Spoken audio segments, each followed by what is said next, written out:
세 번째 시간 보도록 하겠습니다. 세 번째 시간은 104조와 관련해서 볼 건데, 우리 그 교재, 핵심 교재 그 146페이지입니다. 146페이지 하단부 5번에 공정성 104조 불공정한 법률행위, 거기서부터 볼게요.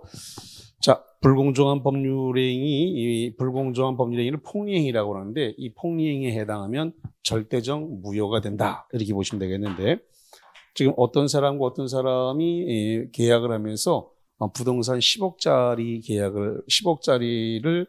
소유권 이전 등기를 해주기로 했습니다. 소유권 이전 등기를 10억을 해줬는데 대금은 2억을 주기로 했어요.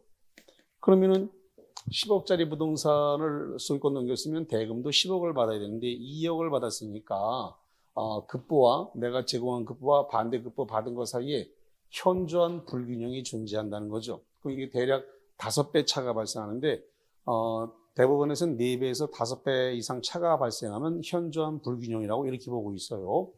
그래서 이렇게 현저한 불균형이 발생을 했습니다. 근데 이렇게 발생하게 된 원인에 궁박과 경솔과 무경험이 있는데 이 중에서 하나만 갖추면 불공정한 법률행위는 성립한다는 겁니다.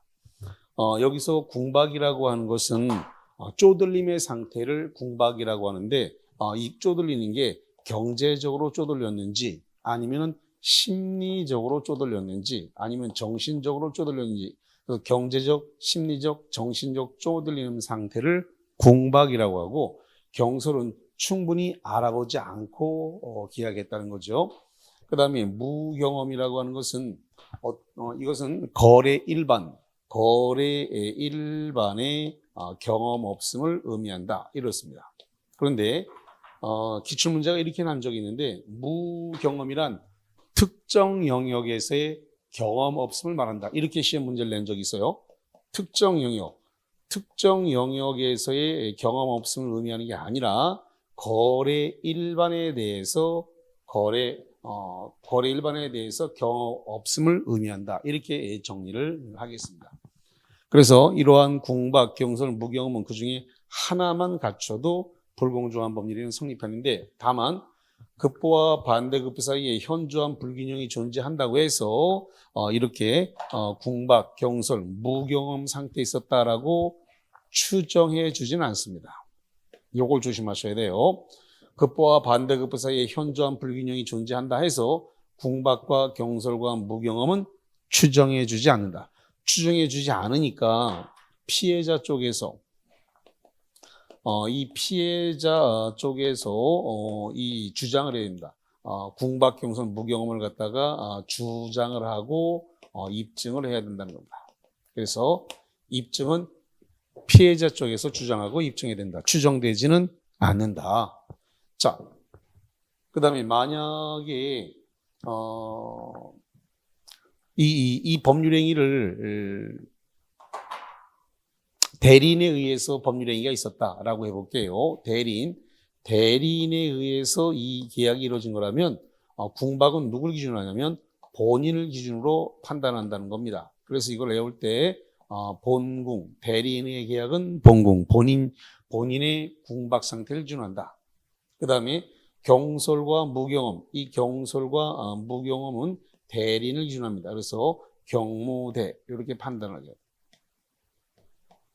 경솔과 무경험은 대리인, 그 다음에 궁박은 본인, 대리인이 계약을 했을 때, 대리인이 계약했을 때 궁박은 본인 기준으로, 경솔과 무경험은 대리인을 기준으로 판단하겠다라는 겁니다.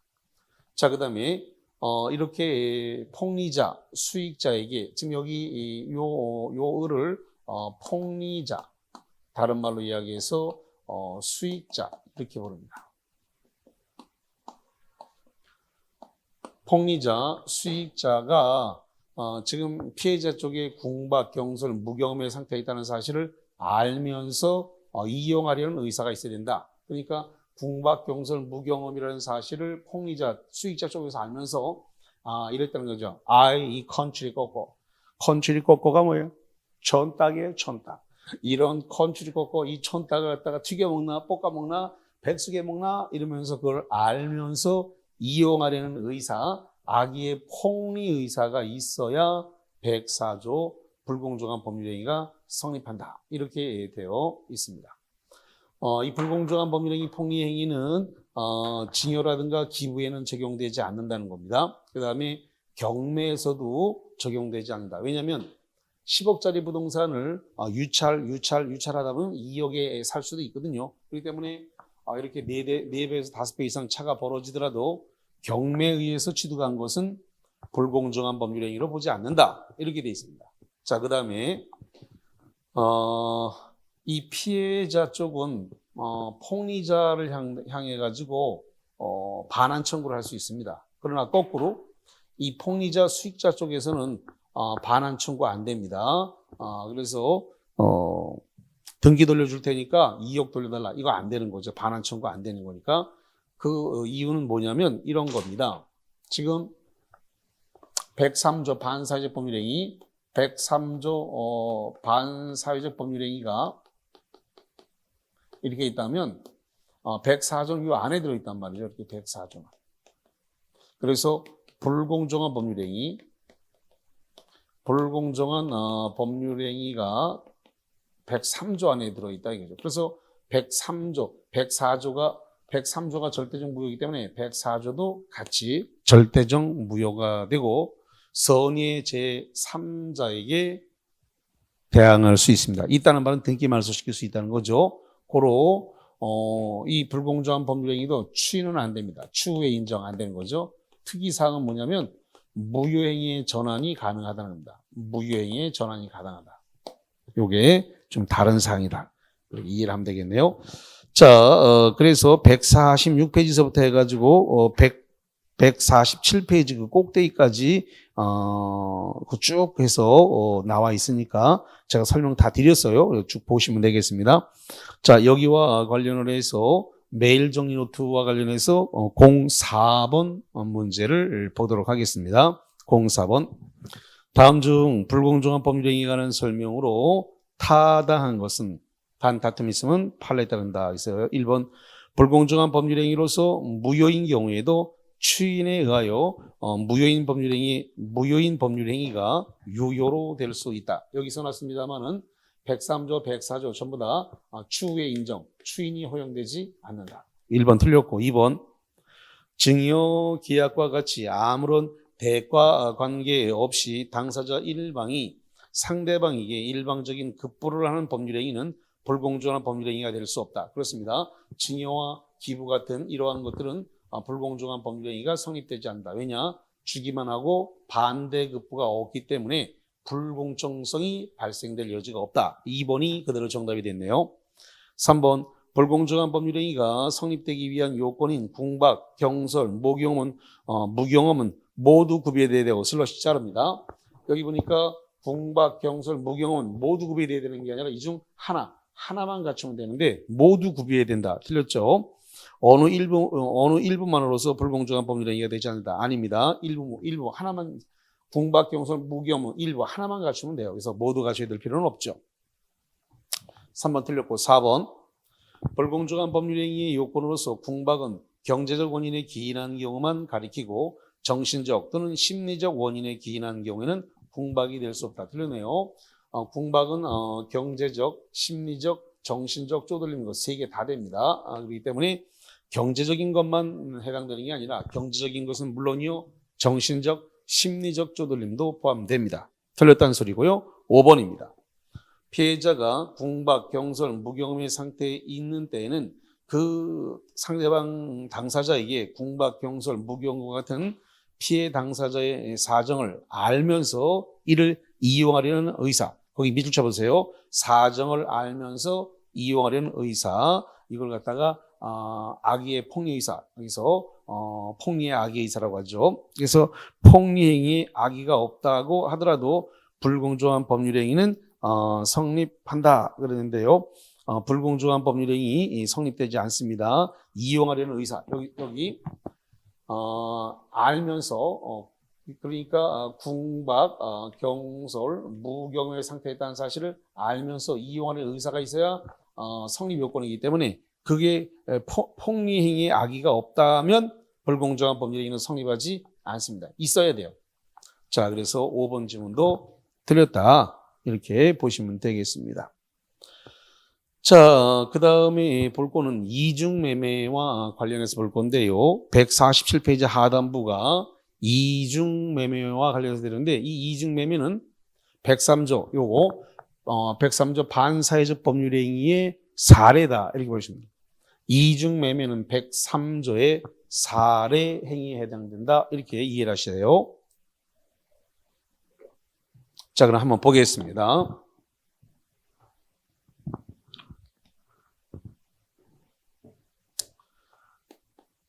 자, 어떤 사람과 어떤 사람이 법률행위를 했습니다. 일명 계약을 한 거죠. 그래서 을을 뭐라고 하냐면 이를 제1매수인이라 불러요. 요 제1매수인은 매도인에게 이 매도인에게 계약금과 중도금을 지급을 했습니다. 그럼 아직 잔금을 안 받았으니까 등기 이전을 하지 않았겠네요. 등기 이전을 하지 않은 상태에서 그러면 또 한 번 매도인이 중도금을 받은 상태에서 또 팔아먹었다는 겁니다. 그래서 제3자 이 병에게 팔고 이 병한테 매매를 원인으로 해가지고 이 소유권 이전을 이렇게 했다는 겁니다. 소유권 이전 등기를 이렇게 했다 이거죠. 문제는 이 병이라는 사람이 갑과 을이 매매 계약을 했다는 사실을 알면서 사왔다는 겁니다. 알면서 사왔으니까 이 병을 뭐라 그러냐면 악이라고 얘기해요. 그러면 이 소유권 이전 등기는 선의 악이 불문하고 일단 등기가 넘어오게 되면은 악이라 하더라도 소유권을 취득한다라고 돼 있어요. 그래서 제3자는 계약에 의해서 등기가 넘어오게 되면 그자가 설령 악이라 하더라도 원칙적으로 소유권을 취득한다. 이중매매 악이라도 선의는 그러니까 선의는 당연히 취득하는 거고 선의는 모르는 거니까 악인은 알고 사왔는데 알고 사왔다 하더라도 소유권을 취득한다라는 겁니다. 그러면 이렇게 되면은 이 매도인은 이제 이행 불능 상태란 말이죠. 등기가 건너왔으니까 등기가 하나밖에 없으니까 매도인은 제1매수인에게 등기 줄 수 없으니까 이행 불능 상태에 되어 있습니다. 그러면 제1매수인이 바보가 아닌 이상 이행 불능을 들어가지고 뭘 할 거냐면 요 계약을 해지할 것입니다. 해지하고 나서 해지에 따르는 뭘 하냐면 손해배상을 청구할 수가 있다 이거죠. 손해배상을 이렇게 청구가 가능하다. 자, 그 다음에 이런 걸 한번 볼까요? 만약에 이 병을 우리가 뭐라 부르냐면 병을 갖다가 제2매수인이라 부르는데 제2매수인 병이 매도인의 배임행위에 적극가담을 했다는 겁니다. 적극가담을 했다. 자, 아주 중요한 말 나왔죠. 적극가담이란 말이 나오면 거기에 물권법이냐 채권법이냐 민사특별법이냐 총칙이냐 불문하고 103조 위반으로 가는 거예요. 적극가담을 하게 되면 103조 위반이 됩니다. 그럼 적극가담을 해서 이걸 갖다가 등기를 이렇게 넘겨오게 되면은 적극가담을 해서 103조 위반으로 무효가 됐단 말이죠. 그럼 이 등기는 무효의 등기가 되기 때문에 소유권을 취득하지 못한다. 얘기는 소유권 취득하지 못한다. 적극가담을 해서 등기 이전을 하게 되면 이건 절대적 무효로 가기 때문에 제2매수인 병은 소유권을 취득할 수가 없다. 소유권 취득이 안 되니까 만약에 지금 여기 제1매수인은 제2매수인을 상대로 직접 등기 말소 후 소유권 이전 등기 소유권 이전 등기를 청구할 수 있는가 이거 자주 물어보는데 결론 안 된다는 겁니다. 무효를 상대로 해서 제2 매수인한테 직접 등기 말소를 청구할 수는 없어요. 그럼 어떻게 되느냐? 제1 매수인은 요 매도인을 대위합니다. 제1 매수인은 요 매도인을 대위해가지고 지금 제2 매수인이 갖고 있는 등기 말소를 청구할 수 있습니다. 등기 말소를 청구할 수가 있는데 문제는 매도인을 대위해서. 자, 여기서 중요한 말 하겠습니다.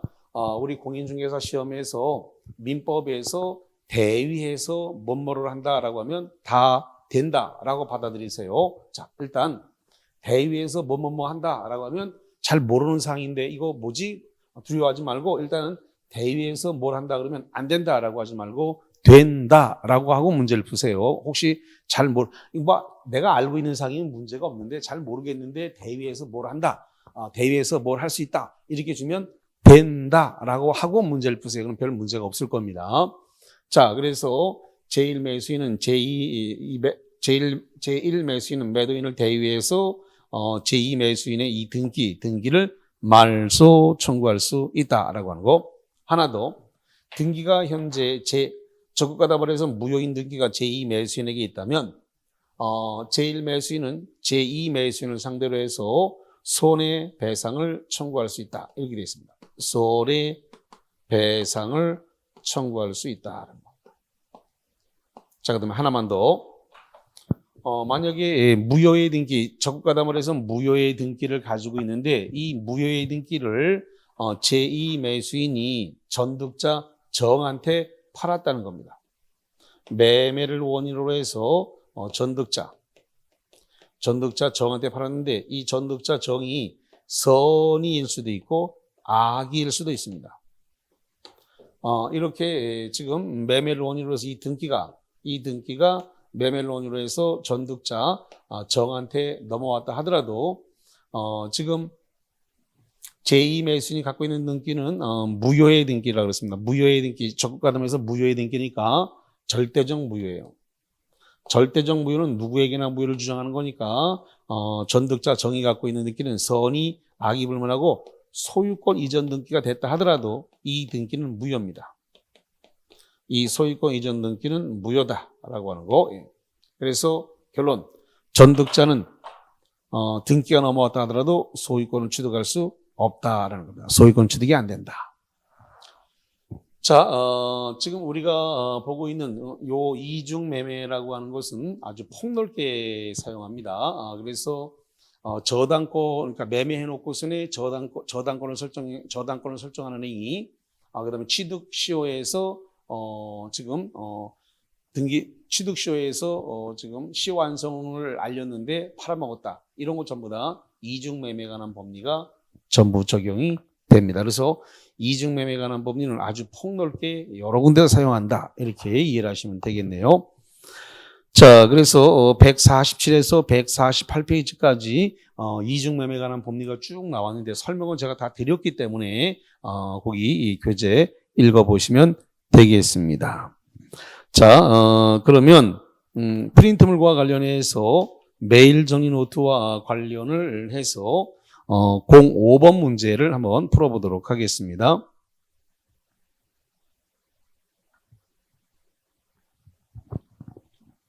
자, 05번. 부동산의 이중매매에 관한 판례의 이론으로서 옳은 것은 기업. 부동산의 이중매매가 무효가 된 경우에 매도인과 제2 매수인 사이에 746조가 적용되어 부당이득 반환을 청구할 수 없다. 저기 적극가당을 해서 무효를 103조 위반이 됐다. 103조 위반이 되면은 바로 뭐가 따라오게 되냐면 746조가 그대로 따라오죠. 746조를 우리가 불법 원인 급여라 그래요. 불법 원인 급여니까 제공한 것이 있다면 돌려받을 수 없어요. 지금 갑이 병한테 등기 준 거 못 돌려받아요. 병은 갑한테 대금 준 거 있는데 그 대금 못 돌려받습니다. 746조가 적용되기 때문에 반환 청구가 허용되지 않습니다. 그래서 부당이득 반환 청구를 할 수 없다라고 하는 말은 맞는 말입니다. 두 번째, 기역의 제1 매수인은 매도인을 대위하여 제2 매수인에 대해서 소유권 이전 등기를 말소를 청구할 수 있다. 그러네요. 제1 매수인은 매도인을 대위해서 이 제2 매수인의 등기 말소 청구할 수 있네요. 대위해서. 그래서 대위해서 뭐 한다 그러면 다 된다라고 그렇게 말씀드렸죠. 자, 그다음에 세 번째. 저당권 설정과 같은 담보 제공 행위는 이중매매에 관한 법리가 적용될 수 없다는데 이중매매 법리는 저당권을 설정을 하는 행위. 그러니까 매매 이후에 저당권을 설정하는 행위. 그다음에 취득시효에서 취득시효 완성을 알렸는데 그 토지 소유자가 팔아먹는 행위 이런 것들 전부 다 이중매매에 관한 법리가 적용됩니다. 적용되는데 적용될 수 없다라고 했으니까 D급은 틀렸어요. 리을 부부나 형제 사이의 이중매매의 경우에 예를 들어서 이런 거죠. 갑이 을한테 팔아놓고서는 병이 이제 형제 자매나 부부 관계다. 병이 형제 자매나 부부 관계인데 등기를 넘겼다. 그럼 이것은 적극 가담한 것으로 추정돼요. 부부나 형제 사이의 이중매매의 경우에는 특별한 사정이 없는 한 매도인이 배임행위에 적극 가담한 것으로 추정된다라고 판례가 규정하고 있으니까 이 내용도 맞는 말이 되겠습니다. 자, 그 다음에 미음번 이중매매의 제2 매수인이 적극 가담한 행위는 강행법규 위반으로 보였나? 여기 적극 가담한 것은 강행법규 위반 무효가 아니라 103조 위반으로서 무효입니다. 강행법규 위반이 아니라 103조 위반으로서 무효예요. 그래서 미음번 틀렸습니다. 자, B번 이중매매가 무효인 경우에 피해자는 무효를 가지고 선의의 제3자인 전득자에게 대항할 수 없다 그러는데 이 전득자죠.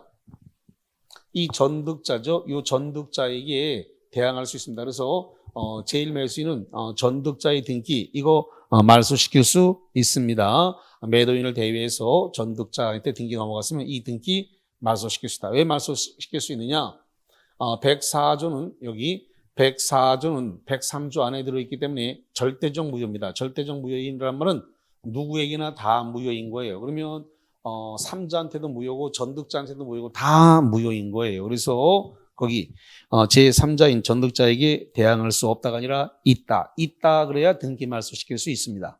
없다 그러면 등기 말소시킬 수 없다가 되니까 틀리게 되는 거예요. 그래서 거기 없다와 있다를 구분하는 거 없다 그러면 등기 말소시킬 수 없다가 되는 거고 있다 그러면 등기 말소시킬 수 있는데 전득자의 등기를 말소시킬 수 있다니까 대항할 수 있다 이래야 돼요. 그래서 없다 그랬기 때문에 비읍번도 틀렸습니다. 그래서 옳은 것은 기역, 니은, 리을 1번이 답이 되어진 그런 케이스입니다.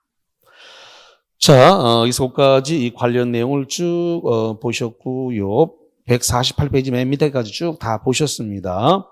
그 다음에 거기 149페이지 쪽에 가면 제2중매매 법리 유추 적용 해가지고 나와 있으니까 한번 보시고요.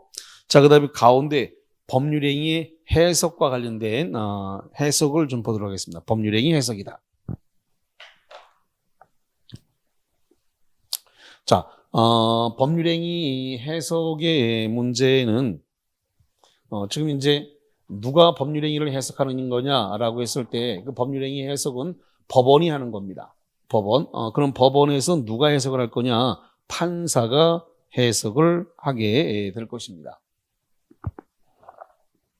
자, 시험 문제가 사례형으로 주기 때문에 요 사례를 조금 정확하게 보셔야 되는데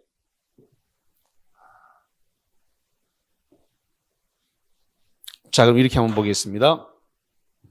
자, 예를 들어서 이렇게 토지가 있는데 이 토지가 X 토지라고 하고 이 토지를 Y 토지라고 한번 해볼게요. 토지 소유자. 토지 소유자는 갑이다. 그런데 지금 을이라고 하는 사람이 이 토지 X 토지 나한테 파시오. 그래서 팔겠다. 그래서 두 사람이 매매에 대한 합의가 있었습니다. 매매에 대한 합의, 이 합의를 의사의 합치라 그러는 거죠.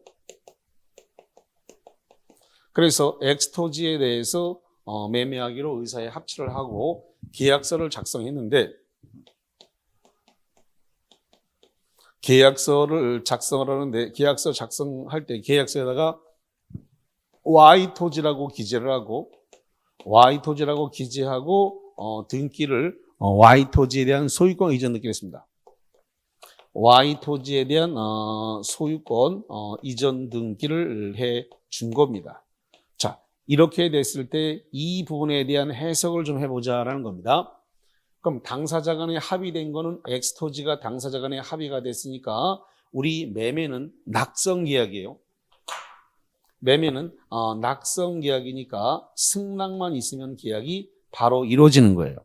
그럼 합의된 대로 X 토지가 매매가 돼야 하고 등기가 넘어야 되는데 Y 토지라고 잘못 기재하고 등기가 Y 토지가 넘었는데 이런 것을 우리가 뭐라 하냐면 O 표시다 이렇게 얘기를 해요.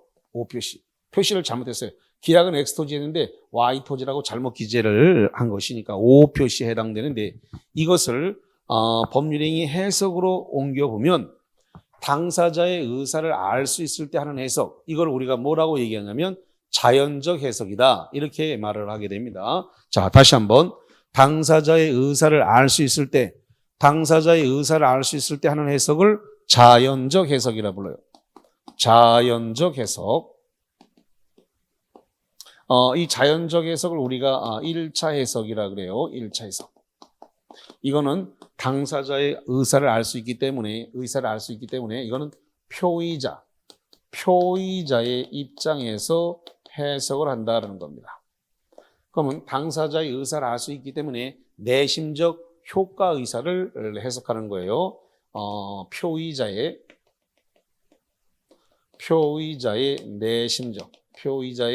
내심적 효과 의사.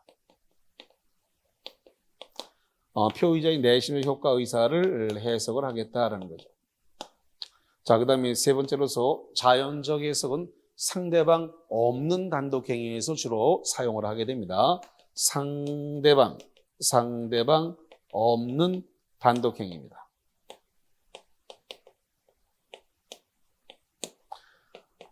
자연적 해석에서는 O 표시 무해의 원칙이 적용돼요. O 표시 무해의 원칙이 적용된다라고 하는 거. 자, 그 다음에 자연적 해석에서는 착오를 이유로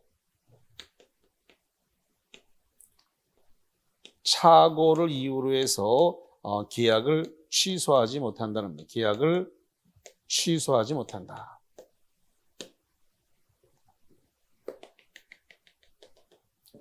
자, 그 다음에 요 자연적 해석은 당사자의 의사를 알 수 있을 때 하는 해석이다라고 하는 거.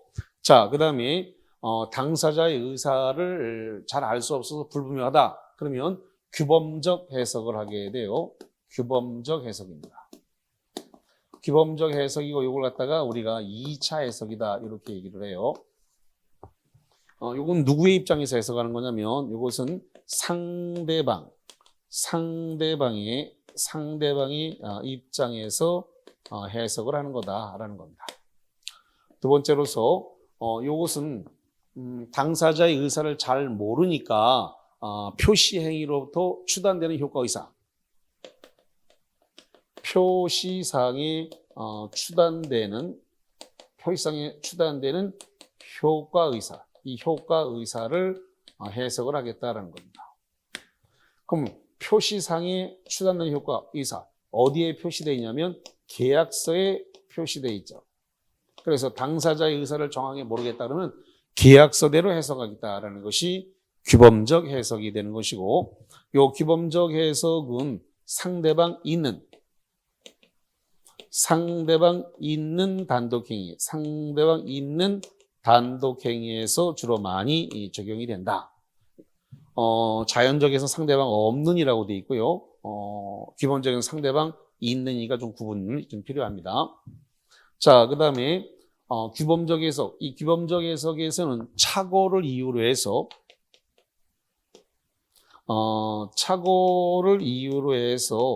뭐 할 수 있느냐 그랬더니 계약을 취소할 수 있다는 겁니다. 계약을 취소할 수 있다.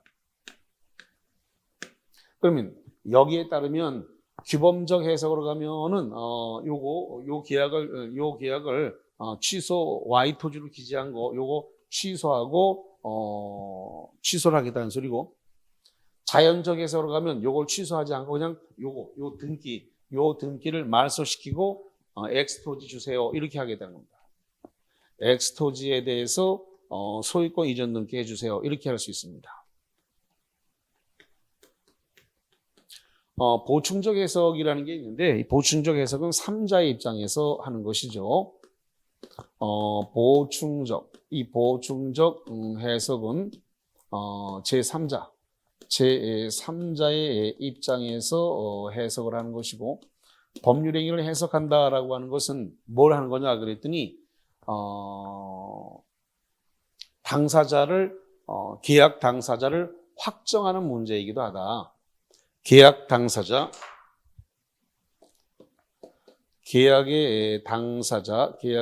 당사자를 갖다가 확정하는 문제이다. 법률행위의 해석은 당사자를 확정하는 문제이기도 하다. 당사자를 확정하는 문제다. 이렇게 보시면 되겠고, 우리가 그 다음에 이제 약관 같은 것들을 많이 쓰는데요. 약관. 예를 들어서 수영장 이용하려면 수영장 약관이 있고요. 그 다음에 독서실 같은 데 이용하려면 독서실 이용 약관이 있단 말이죠. 그 약관을 작성해 놨는데 그 약관의 작성이 불분명하다. 약관을 작성해 놨는데 무슨 내용인지 어떤 내용인지 그 약관의 내용이 불분명하면 해석을 할 때 고객한테 유리하게 해석해야 된다. 고객 유리하게 해석을 해야 된다라는 거죠. 자, 그러면 프린트물과 관련해서 06번을 좀 풀어보도록 하겠습니다. 06번입니다.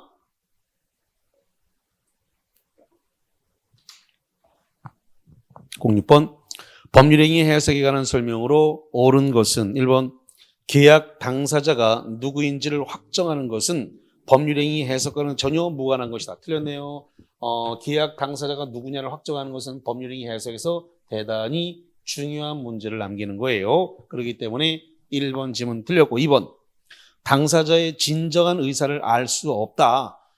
의사를 알 수 없다면 그러면 진정한 의사를 알 수 없다면 표시상에 추단되는 효과의사 계약서대로 가야 되죠. 당사자의 진정한 의사를 알 수 없는 의사표시는 내심적 효과의사가 아닌 표시행위는 어디에 표시되어 있어요? 계약서에 표시되어 있죠. 표시행위로부터 추단되는 효과의사에 기초하여 해석하는 것이 원칙이다. 2번이 그대로 정답이 되어졌습니다. 3번 약관의 의미가 불명확한 경우에 작성자에게 유리하게 해석해야 된다. 아니죠. 약관의 의미가 불분명하면 고객에게 유리하게 해석하고 작성자 불리하게 해석하고 고객 유리하게 해석해야 돼요. 그래서 3번 틀렸습니다. 작성자 유리가 아니라 고객 유리 이렇게 해야 됩니다. 네 번째, 오표시 무효의 원칙은 법률행위 해석 중에서 규범적 해석에 따른다. 아하, 여기 틀렸네요.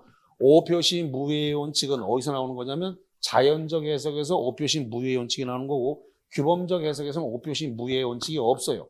규범적 해석에서는 자연적 해석에서 오표시 무효의 원칙이 나오는 거다. 이렇게 정리를 하겠습니다. 고로 4번도 틀렸다. 자, 그 다음에 5번. 당사자가 특정 토지를 계약 목적물로 합의하였으나 합의 동그라미 그 지번의 표시에 관한 착오로 인하여 계약서에 그 토지와 다른 토지로 표시한 경우에 계약서에 표시된 대로 해야 된다. 아니죠. 당사자가 합의했으면 당사자의 의사를 알 수 있으니까 당사자의 의사에 따른 해석으로 가면 자연적 해석이 되겠죠. 그러면 자연적 해석은 당사자의 의사대로 가는 거니까 표시상의 효과의사, 계약서를 가지고 해석하면 안 됩니다. 그래서 계약서에 표시된 토지에 대해서 계약이 성립된다. 그럼 안 돼요. 그러면 여기 계약서에다가 의사의 합치는 Y 토지라고 했는데 합의는 Y 토지로 합의를 했는데 계약서에다가는 Y 토지 말을 잘못했군요. 합의한 건 X 토지라고 합의했는데 지금 Y 토지로 잘못 기재한 건 O 표시란 말이죠. 이 O 표시 무효의 원칙이 적용되는 것은 자연적 해석입니다. 자연적 해석에서 O 표시 무효의 원칙이 나오고 그렇기 때문에 잘못 기재한 것은 관계가 없어요. 그러면 어떻게 되냐? 그 오표시 무효에 있다 원칙에 따라서 이 X토지 등기 말소하고 말을 잘못했습니다. Y토지 등기 말소하고 X토지 소유고 이전 등기하면 되기 때문에 계약서대로 해석하는 것이 아니고 합의된 대로 효력이 발생한다. 합의된 대로. 합의된 것은 X토지가 합의가 됐으니까 X토지에 대해서 매매가 성립한다. 이렇게 정리하면 되겠습니다. 자, 여기까지 하고 쉬었다가 107조 비진의 의사표시부터 보도록 하겠습니다. 쉬었다 보죠.